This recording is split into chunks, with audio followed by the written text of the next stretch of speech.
That is what it takes to run the school, but that does not include our debt service, hot lunch, special ed, or community service fund.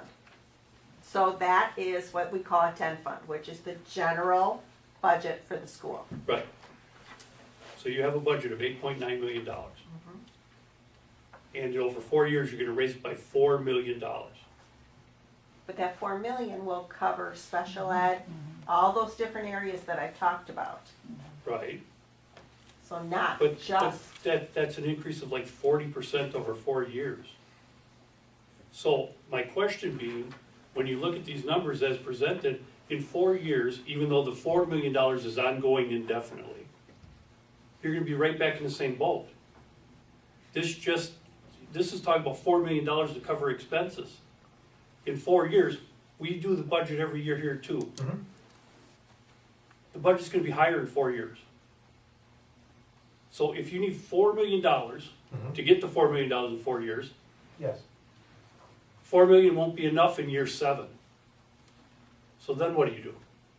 I mean, Sure. if we're just gonna move this 7 years down the road, and you're gonna be back exactly in the same spot, getting rid of the only option is to close the school,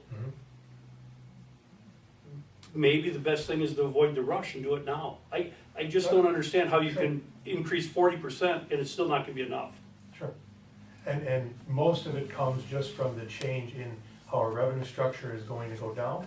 And again, as you said, expenses go up, just like yours do every year, just like the budget does. Yes, we're projecting that to be. The other part of it that comes into play is, because we're in declining enrollment, our state aid goes down. Right. So the biggest part that we're losing right now is the state aid portion of it. So as we set that number, so we take that revenue limit times the number, and from there that comes up with your grand total of revenue. State aid then steps in next and brings us down to what we have to levy. So the levy, even though our budget dropped considerably, our levy had to go up because our state aid dropped.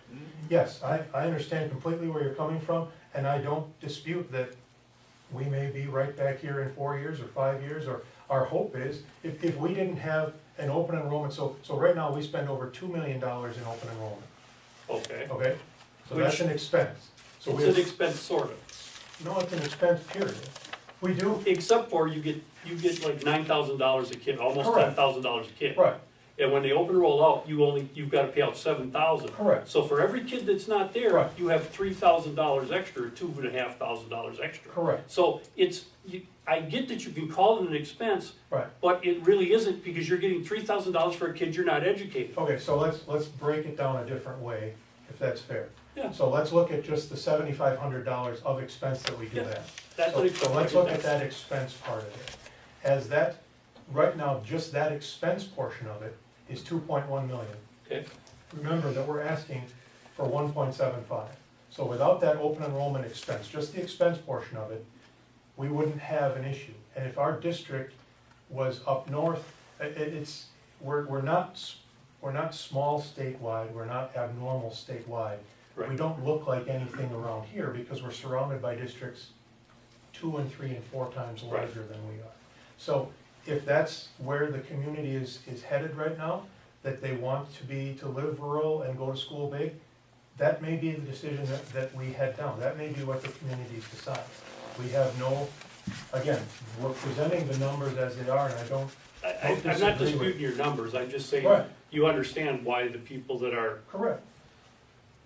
negative towards this Right. are going, this is like a 40% increase over 4 years. I know Absolutely. this board, we would be very, very, I mean, we worry about having a 3% increase. I understand. I understand. And over the last 6 or 7 years, I think we've done it once. Sure.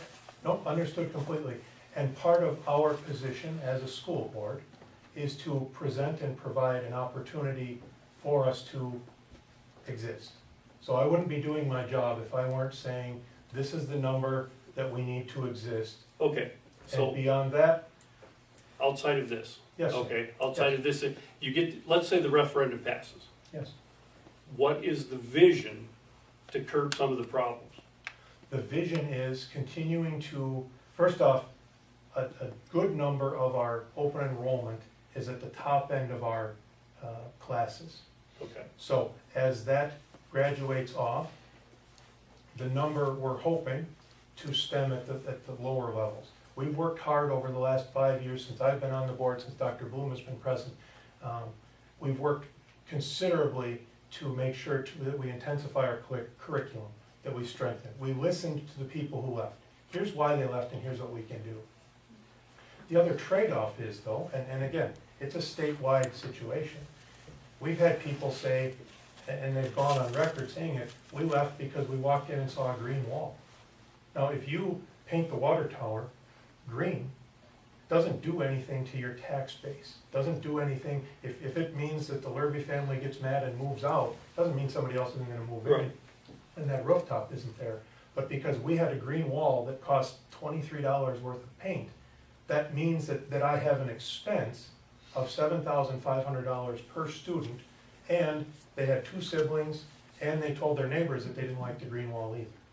So that's where part of it is, we've spent a good deal of time intensifying what we do and strengthening what we do. We've also done a big part telling our own story.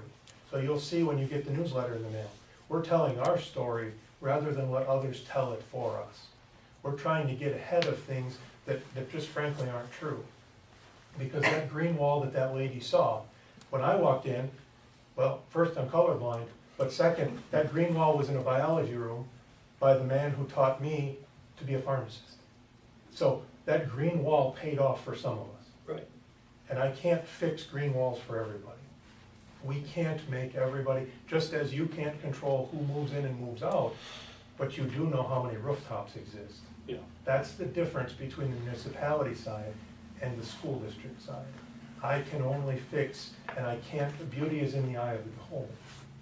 And this truly is, again, we're going to find out what the eye of the beholder is, and I will respect the decision that is made, and we've got to plan one direction or the other for what we're going to do with it. Our long-term plan, I'd love to come back to you in 4 years and say, we're good. I'd love to be able to retire this referendum far before it's needed. I'd love to say, we got to the 10-year mark when our $2.25 falls off of the mill rate and say, Bill, your taxes are down to $8.50 and this is awesome. We can only predict so far. And that's where we forecast out as best as possible, and we try to make educated decisions, and we try to come with as much fact-based evidence that we have, and then we see where it goes from there. okay. So, a school district, it's the same size as Elmira Eagle, Yes, say in northern Wisconsin, yes, where you're running bus routes, they're covering 3 times this much area. mm-hmm. And they're not coming for $4 million. Correct, but they don't have $2 million going out in expense because the closest district to them, as you just said, they're covering miles and miles, because they don't have, like my house has 5 buildings within 5 miles. They don't have anywhere else to go. That's You can look at an open enrollment scenario, and again, it's all online, there's nothing, Yeah. it's all public numbers. You'll see some big open enrollment losses, net losses, you'll see some huge open enrollment winners, and then you'll see a lot of puttering in the middle Okay, of +20, -10, so, that type of thing. So- And the other part is, when you go up north, there are certain criteria that we don't meet because of where we are, that there is, but transportation funding for like Chequamegon. They Okay. cover darn near a whole county. right, They get extra funding from the state for transportation. They get rural funding, they get small district funding. There are different revenue helps and aids that they do get, that because of where we are, we don't qualify. okay. So, I guess the next question is that Mukwonago actively advertises for kids to open and roll in. Correct. Are we doing the same thing? I mean, if we've got small classes, Right, other than one class, right. are we marketing ourselves to somebody else? Our marketing thus far has been marketing to keep our own kids, and that's where our focus has been thus far. Scott, I have a question. If there is an election in February and Yes. this goes on that election Yes, and it fails, can Yes. it go on the April election? it could not, because we would not have an opportunity, you need 70 days to put it on. If it goes on the election in February, it'll pass without a doubt.